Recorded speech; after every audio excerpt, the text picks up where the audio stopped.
This is Liberty Law Talk, part of Liberty Fund's online library of law and liberty. Your host is Liberty Fund Fellow Richard Reinsch. Our web address is libertylawsite.org, where you can subscribe, comment, find other episodes and links related to today's conversation. Our email address is lal@libertyfund.org. Today we are discussing with Roger Scruton the republication of his famous book, Fools, Frauds, and Firebrands, Thinkers of the New Left. Roger Scruton is no stranger to Liberty Law Talk. We've interviewed him on his book, How to Be a Conservative, and also his recent novel, The Disappeared. He is the author of numerous books. I've mentioned a few of his most recent ones. Also his book, England, an Elegy, and The Soul of the World, recent books that have had a tremendous impact. Roger, glad to have you on the program. I'm very glad to be back. Thank you. So, Roger, this book, Fools, Frauds, and Firebrands, first was published over 30 years ago in the United Kingdom by an academic publisher, Longmans. And it's fair to say that the controversy which erupted from the book's publication changed the course of your academic career. You report on having to flee a public lecture at the threat of violence. Longmans actually decided not to keep publishing the book under numerous denunciations it was receiving and letters it was receiving from academics. As I read the book, you try and understand the essence, the philosophical core of leftist thinking in the academy in Europe.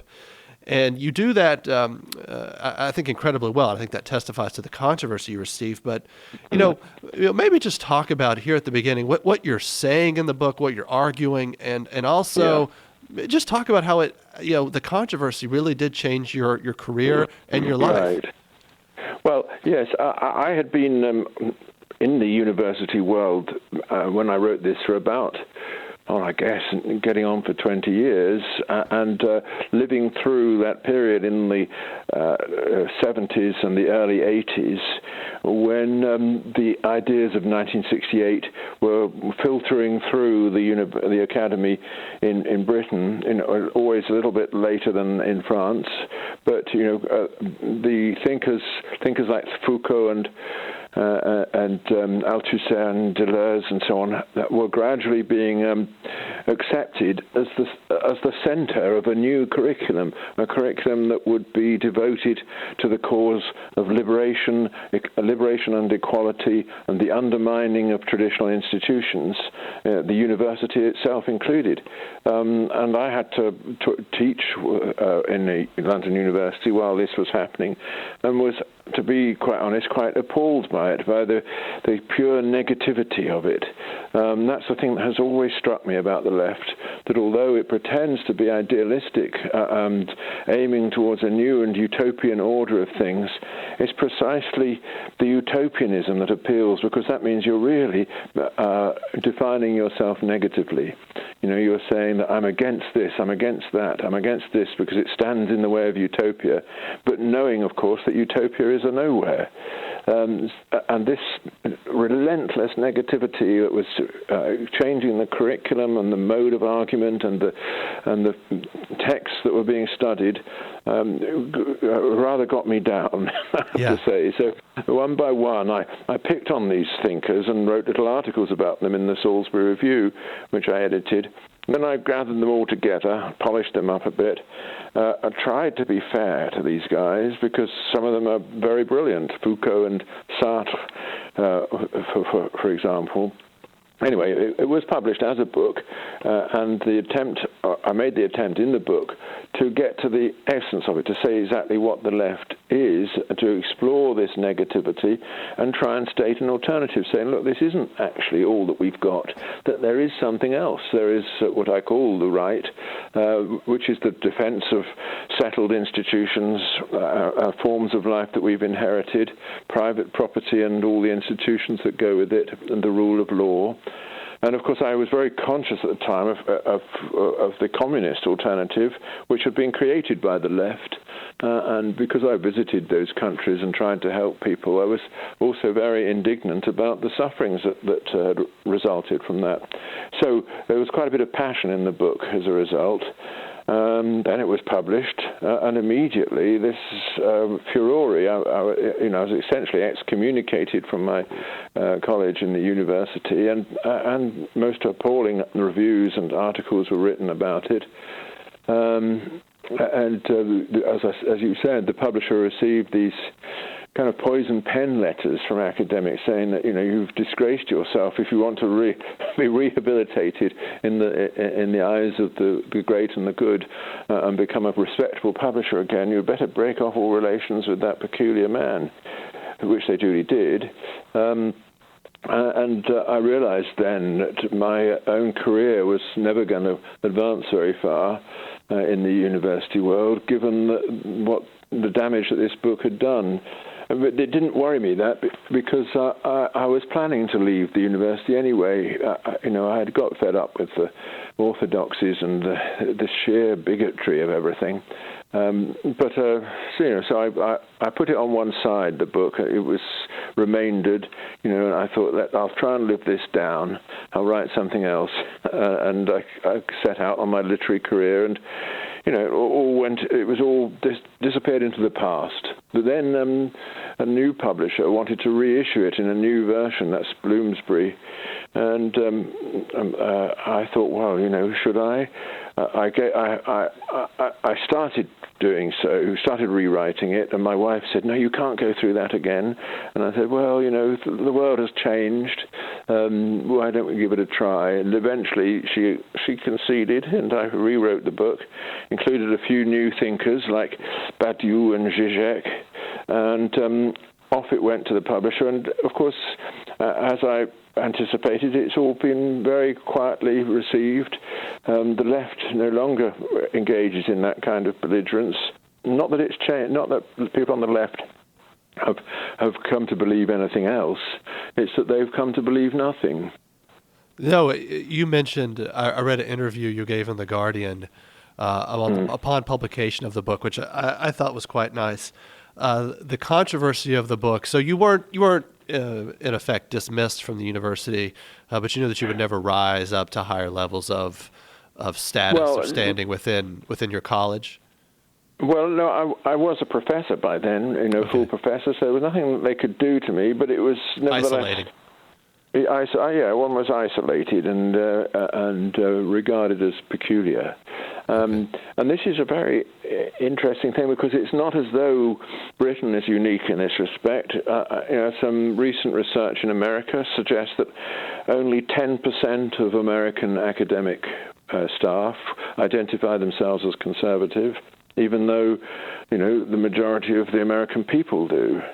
And this is a very interesting thought, that somehow the universities move of their own accord in this left-wing direction, and it's not just that people in the universities happen to have left-wing views, it's that they propagate those views and regard them as part of the purpose of the intellectual life.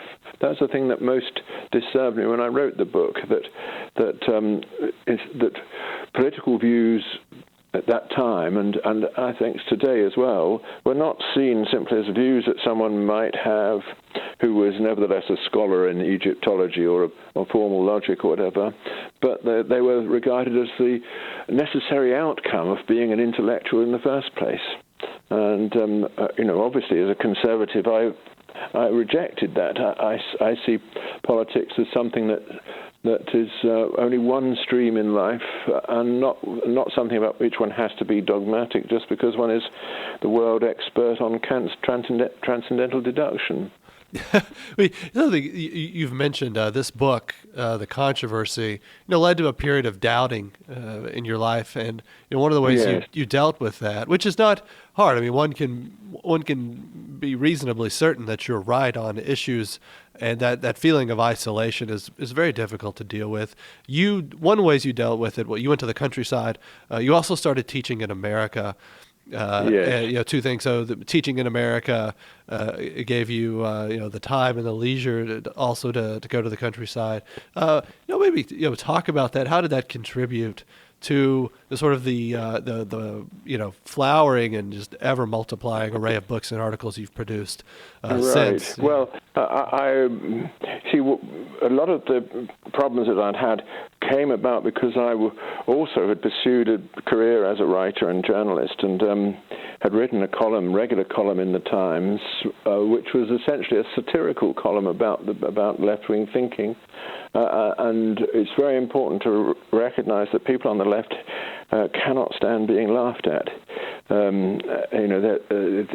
It's deadly serious in the same way as feminism is today,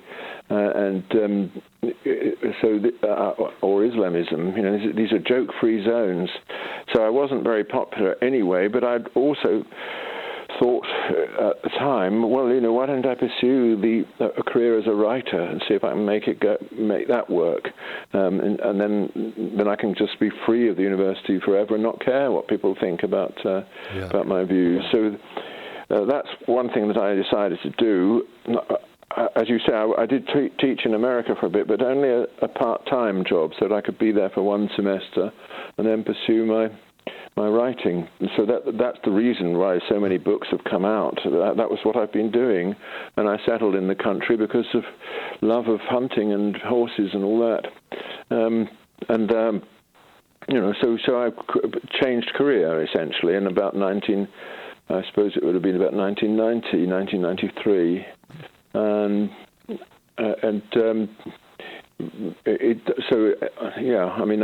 no longer an academic. Let's face it. I'm a writer who sometimes pops up in a university as a curiosity.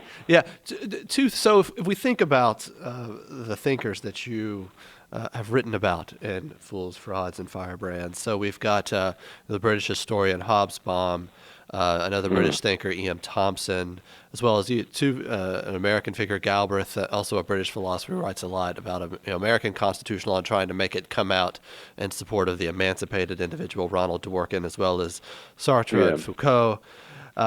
And then German thinker Habermas, who has now become in many respects the court philosopher of the European Union. Maybe we can talk about him a little bit.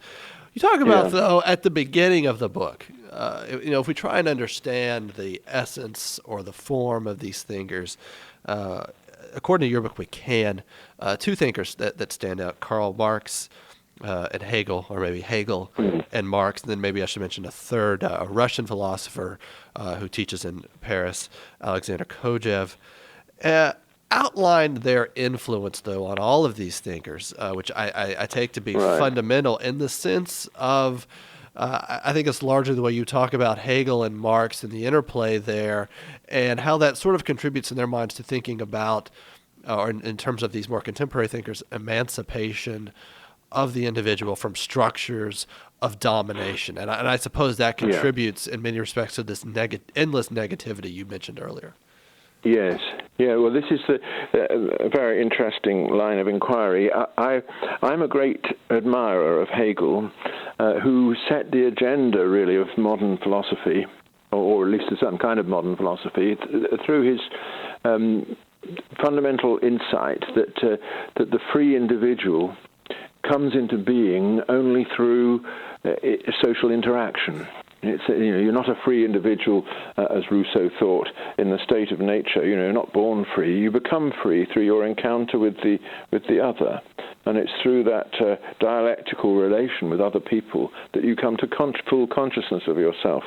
Now, Hegel did not use that argument in order to generate left-wing conclusions. On the contrary, he was a very profound conservative thinker who recognized that once you see things in this way, you are committed to the reality of institutions, that people become fully individuals only if they're also fully part of a community, protected by institutions, corporations, legal identities, and so on, of the kind that conservatives wish to conserve.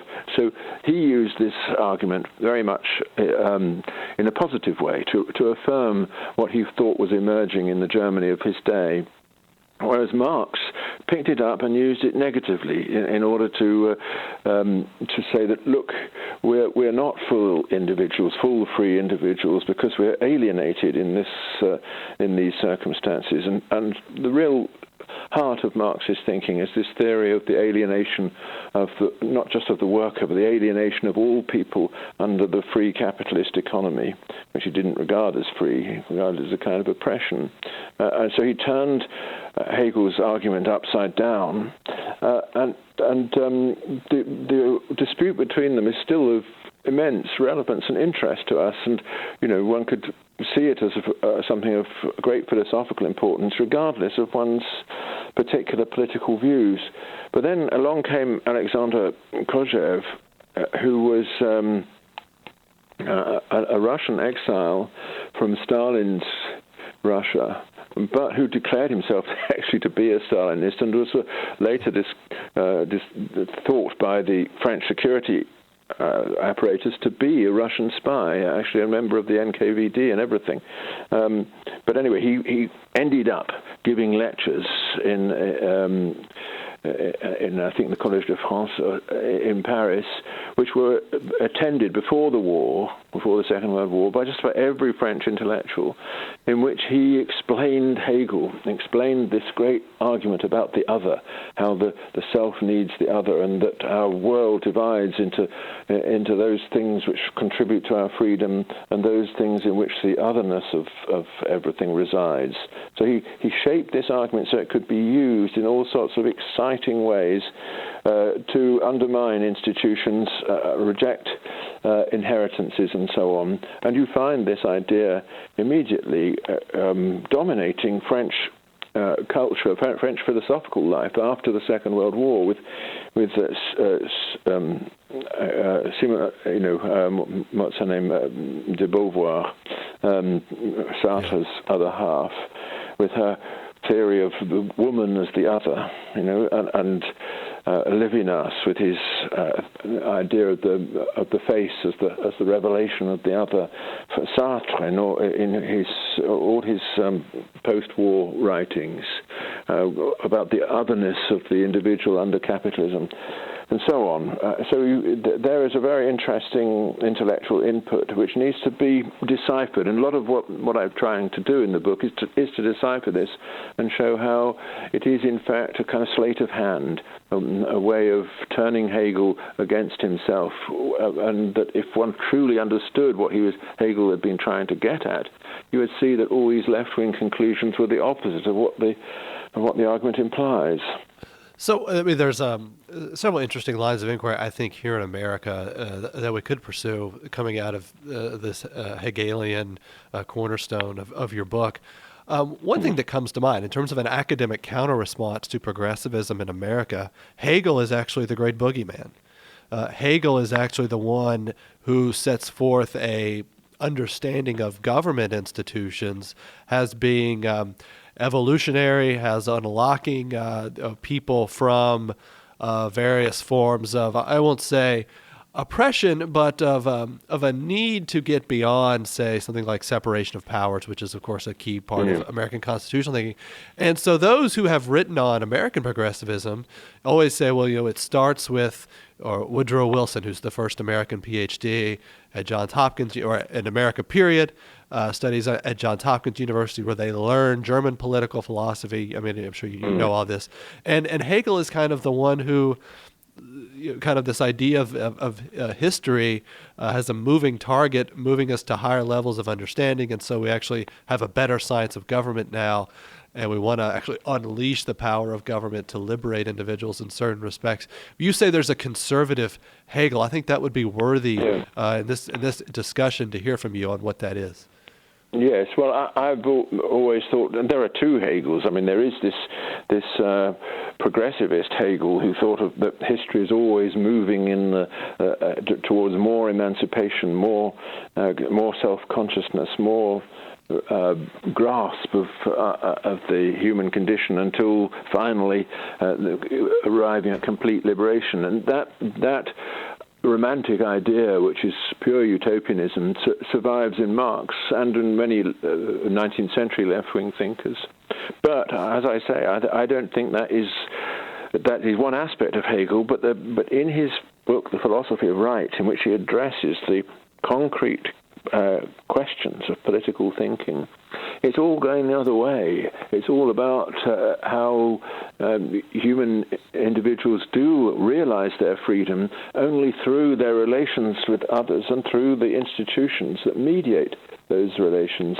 He gives a profound defense of property, of the rule of law, of the need for corporations and corporate personality, of the need for the family as the place in which the individual emerges as a conscious unit, and so on. All things which conservatives have wanted to defend in our time and have found themselves quite without arguments often when confronted by the sort of emancipatory doctrines on the left. So I feel that Hegel obviously can be interpreted in lots of ways. He had a terrible influence on Woodrow Wilson, but Woodrow Wilson would have been badly influenced by anything he read, even Shakespeare, I should think.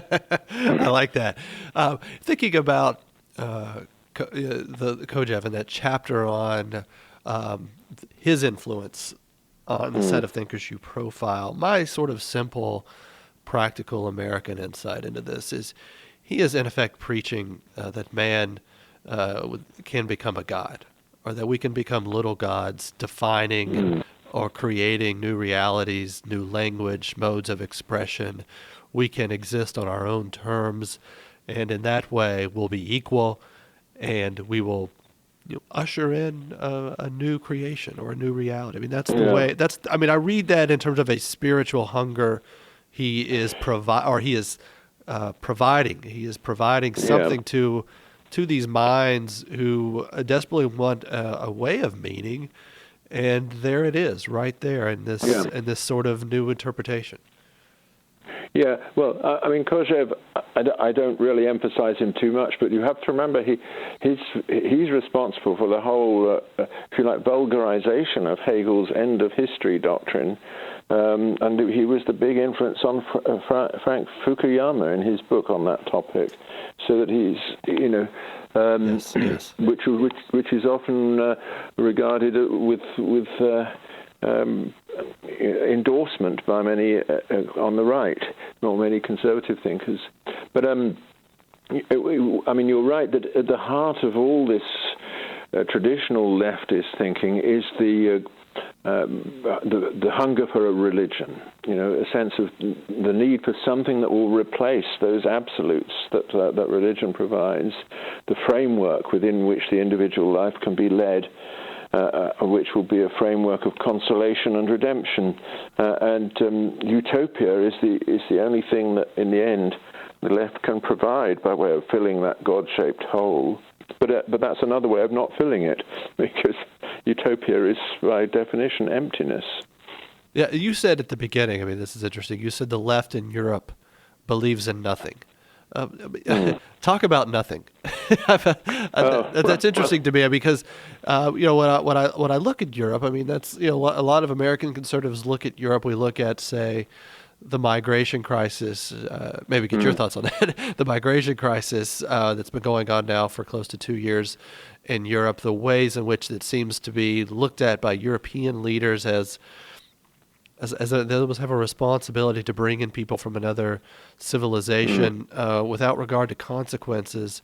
And that does sort of spark to mind that, well, what is the European Union for? What's it about? What's its foundation? What's its project? And collective understanding of itself going forward. Habermas is a thinker you've profiled here. He tried to provide an answer that, if I remember, during the second Bush presidency, that was very much a negative answer. It seemed to be anti to everything America stood for, but I guess that just brings to mind this sort of question of the left believes in nothing. It's had the cultural high ground, as you profile in this book now, for decades, and I suppose we can ask the question of what does it all mean now, or what has it meant? What's the legacy of that going forward? Yeah. Well, I think you're right that we do see the legacy of this nihilism in the European Union. There is a nothingness at the heart of European the European Union political machine, in that there are no values on which anything is based, except a kind of repudiation of our inherited culture. If it's ours, reject it. That's the basic premise from which everything emerges. And when it comes to spiritual values or values connected with the family and reproduction, these are all again negated. There's no provisions are made for these things. Of course, we're allowed as private individuals to pursue the eccentric path of old-fashioned heterosexuals, but that isn't something that has any endorsement from the political institutions. All is negative. All is returned to the individual to make what he can of it. Of course, this does mean that when it comes to these great crises like the migration crisis, it's always the others who have the advantage. There's nothing in the European the European institutions that enables people to say, look, hang on, this is our place.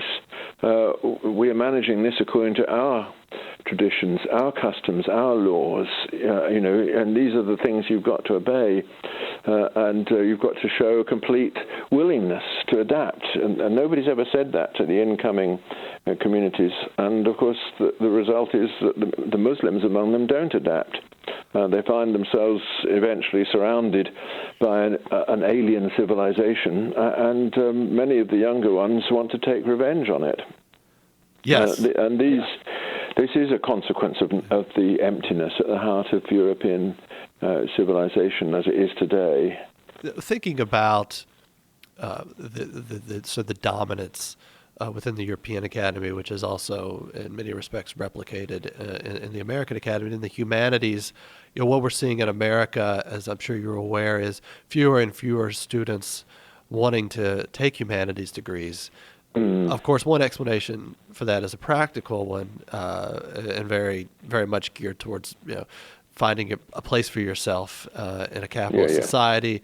And there are all sorts of ways to do that seem more direct than humanities degrees, although I would question that even. But in many respects, I think the answer is, what is the humanities, or what is the study of the humanities about now? Given that we've had a couple of generations of this sort of thinking, and so you're talking about the beginning, your teaching career, and I take it it's not only you being required to teach new thinkers or different thinkers, and so there being no idea of what constitutes an education or being an educated gentleman or woman anymore, but it's also the ways in which I suppose Aristotle is taught, or Plato or Shakespeare, other thinkers that come to mind. I mean, these are taught according to and sort of, or within the language of domination, of things that we get beyond and move beyond. Maybe they had something, they're a product of forces, et cetera, but now the focus is to create or to emancipate. It's something like that. Yeah,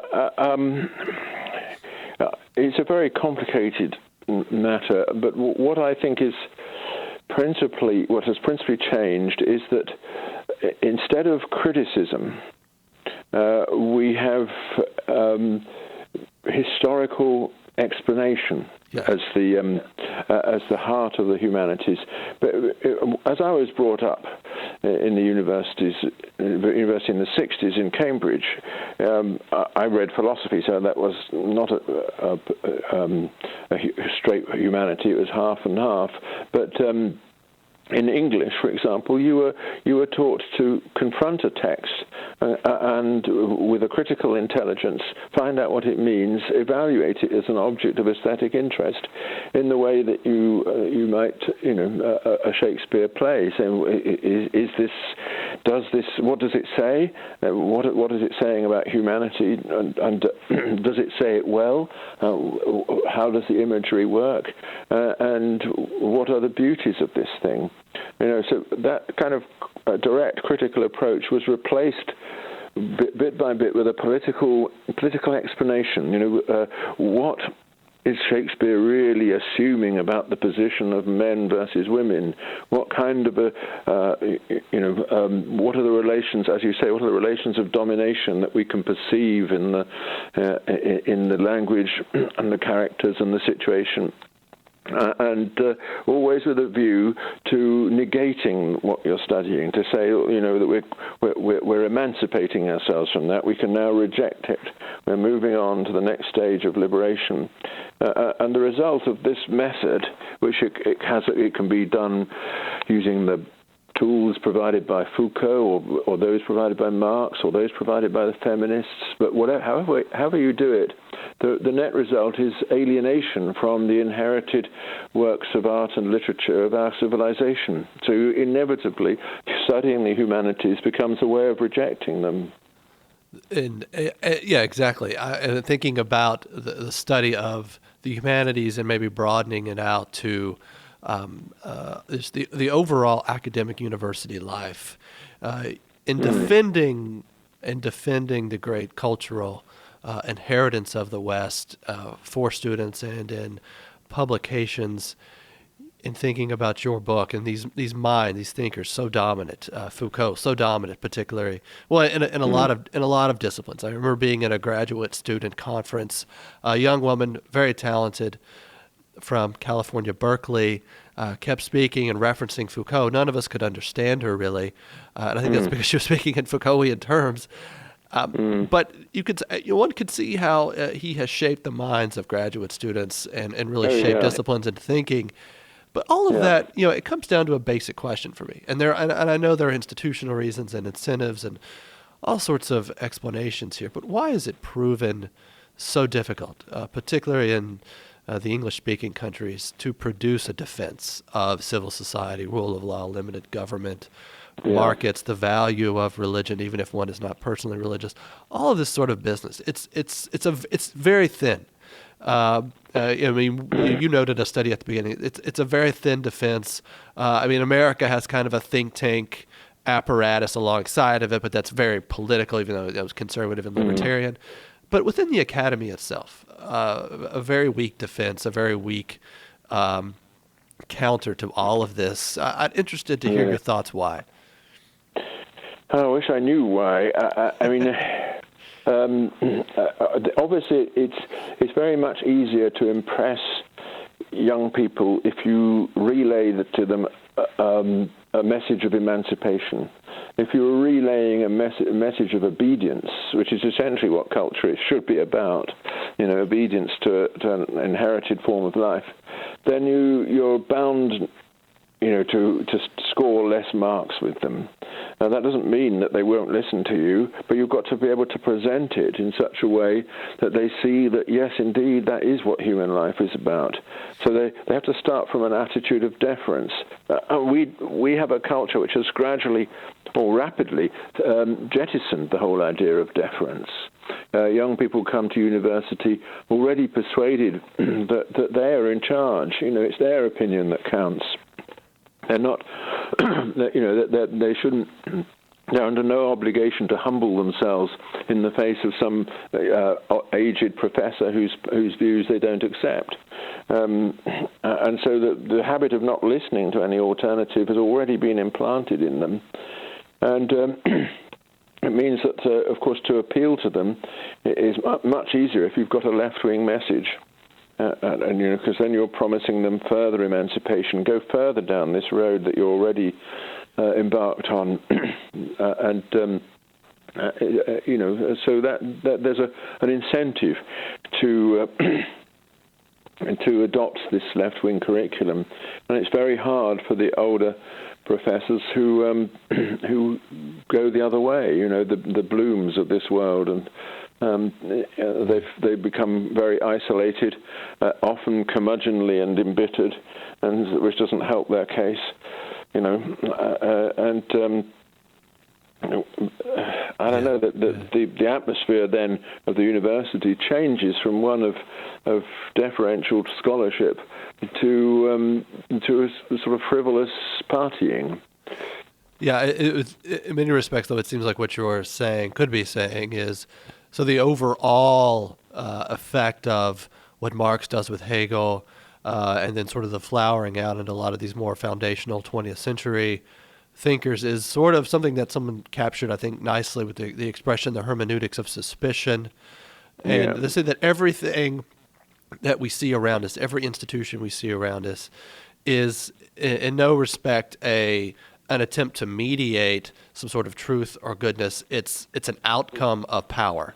It's a product of a particular domination. And so there's nothing that I would necessarily be deferential to or pietistic about, because I am in fact, trying to create something that will surpass what I've been given.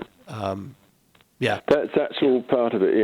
And it's very difficult to know how to counter this. You see, our universities when they were really beginning to flower in the 18th and 19th centuries, they still had their religious inheritance. They had grown out of monastic institutions, and were theology and religious rituals and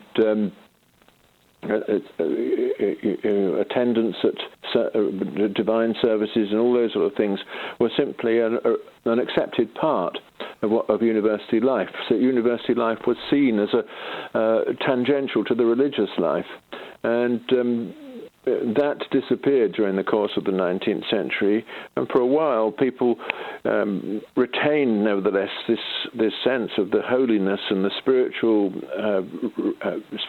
authority of the university curriculum. But as soon as the power hunger and all that got going, it was swept away almost at once, and that's, I think, what happened in the 60s and 70s. Oh, that's interesting. Interesting thought.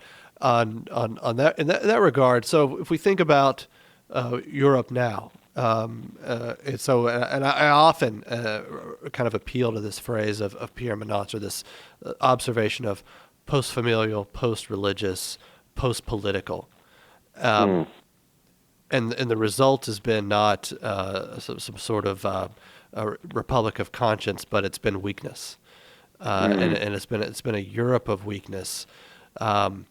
And interesting sorts of, we've touched upon the migration crisis.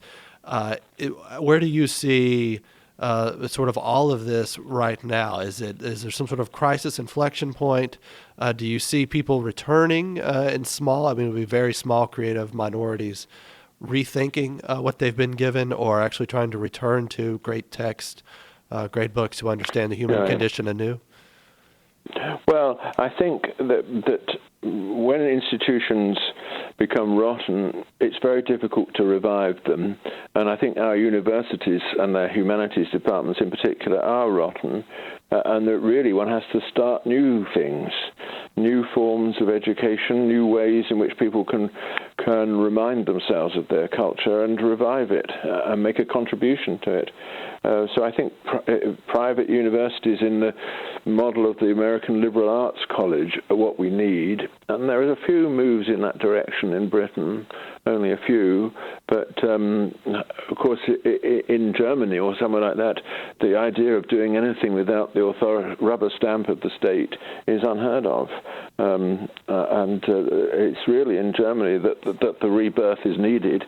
But there, as you say, the spirit of German culture today is exemplified perfectly by Habermas, a sort of dithering bureaucratic nothingness which goes on for page after page with every possible reference to every possible source, avoiding any possible conclusion. On this thinking, and just sort of thinking about the 20th century in Europe broadly, two massive world wars which destroyed the continent. You had a return to prosperity rather quickly. It's amazing how quickly Europe returned to prosperity. And the Christian Democratic Party is key there. and then you have so you have the return to prosperity, but you get consumer culture, mass culture. I think you would agree with me. There's something not quite right about that, even though the standards of living are wonderful and we appreciate all of that. There is something unsettling about all of that. That's part of what we haven't, we've been touching on a few of the thinkers. The Frankfurt School is providing this sort of deep systematic critique of consumer culture. But if we link, I mean, it's sort of thinking about, or maybe trying to give these thinkers the best possible light. Europe does seem to its major foundations and institutions and ideas seem to fail in the 20th century in many ways. And that, of course, I mean, makes it very easy to critique them. They, the nation state pathological. Look at World War I. Religion doesn't really seem to offer much resistance. Seems to be very weak in terms of providing meaning for people. We have prosperity, but look what it leads to. It's certainly not a deep cultural interaction for people. All sorts of these critiques of the family. I mean, we can all think about how maybe the family in certain respects can be stifling, and emancipation's fun to think about. So all of that going on there. I mean, yet, but the conclusion being to wipe all of that away and replace it with what? We never get around to thinking deeply about that. Just a lot of abstract writing there. Yeah. Well, I think you're right that the Frankfurt School, which grew out of Lukács and Adorno and people like that from very early on in the 20th century, was a reaction really to not just to the First World War, but to the paradox of modern capitalism, that here is a society in which a society of abundance, in which consumption is the preoccupation of everyone, and yet it's unable to provide the spiritual resources that people need when emergencies come, or which they need in their private lives and in their love relations and so on. And so this developed into this passionate criticism of consumerism and commodity fetishism, to use Marx's term, which dominated German thinking after the Second World War as well, during the course of their recovery to an enormous level of prosperity. And the growth of the welfare state, which removed from everybody the need really to make any provisions for himself. All that went with a sense that it didn't mean anything. And so the criticism of capitalism that Marx had begun with, which was a criticism on behalf of the poor and the dispossessed, was turned on its head. Capitalism was criticized for what it did to the wealthy, which were all of us. How it removed, it puts the desire to consume in the place of the understanding of life as an end in itself, and so that it was really a religious criticism of the abundance of the material abundance of our societies, which has turned us away from the salvation of our souls. But of course, it wasn't put in that way by the Frankfurt School. And when it comes to the soulless prose of Habermas, you can't even imagine it being put in that way.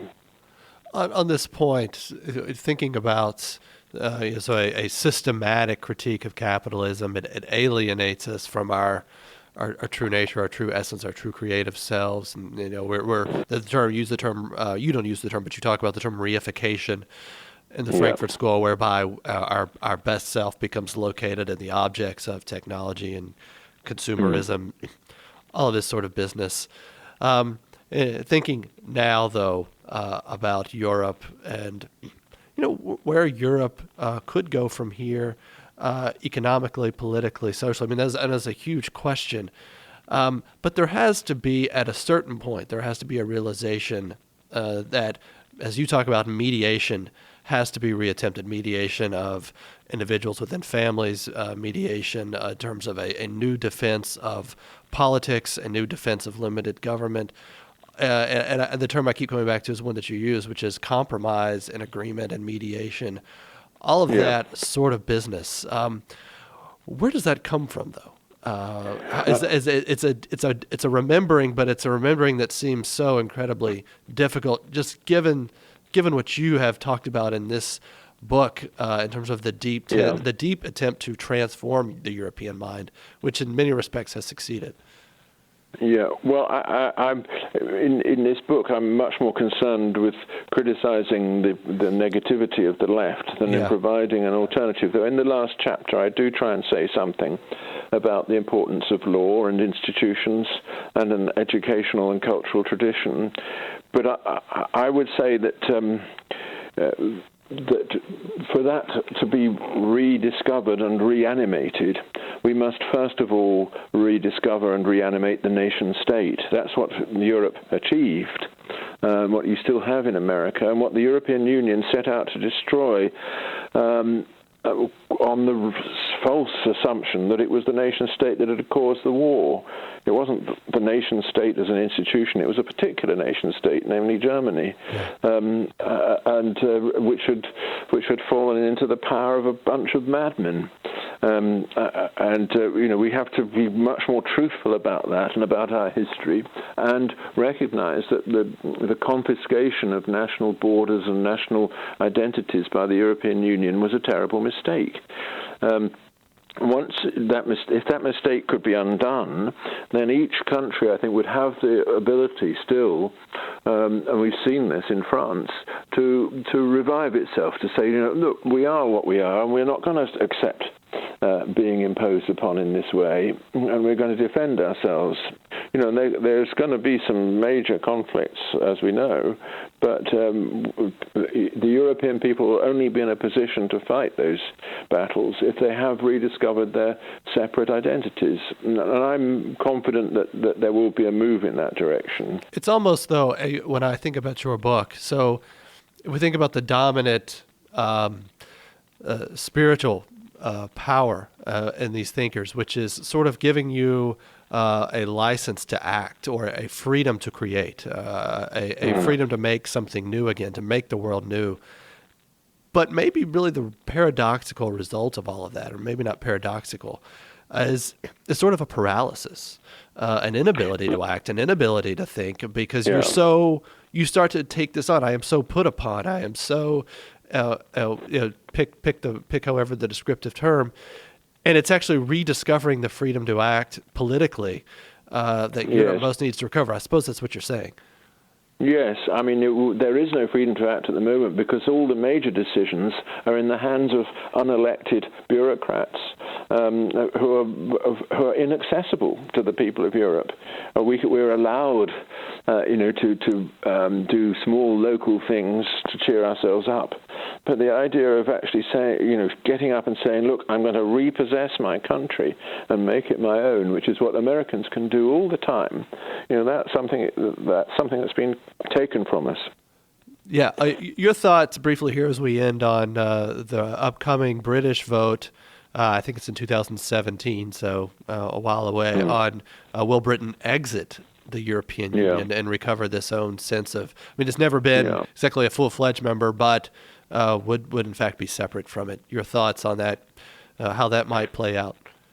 Well, my thoughts here are that I hope that it happens, but of course it's very touch and go whether it will happen. Obviously the government, or certainly David Cameron, does not want it to happen because that would leave him with the real difficulty that he'll have at last to be obliged to govern. It's great for someone to enjoy all the privileges of a prime minister and have all the responsibilities handed on to someone else. And that's one reason why the European Union endures. It's a wonderful holiday for politicians. But I think it's quite possible that we will exit because, after all, by then the European Union will be in such crisis with the migration thing and with all the conflicts that we've seen emerging over the euro, the Greek economy, the Spanish economy, and so on, that maybe people will say, "Look, we've had enough of this. Let's set off again on our own and be what we were." Yeah, let's see. Right? Yeah, I suppose it seems to be the biggest public argument we'll hear will be the loss of trade.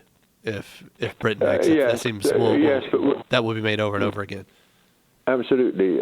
But European Union is only it's not even a half of our trade, our international trade, and of course trade exists because people want your product. Why that would change? Yeah, and that they won't cease to want our product just because we're not part of the European Union. And anyway, you Americans, you're our friends. You'll buy all our rubbish anyway, won't you? Perhaps. Roger, thank you so much for your time today. We've been talking with Roger Scruton about his book, Fools, Frauds, and Firebrands. Thank you so much. Well, thank you. This is your host, Richard Greinch, and you have been listening to a podcast that can be found at libertylawsite.org, where you can subscribe, comment, and find other episodes and links related to today's conversation. Our email address is lal@libertyfund.org.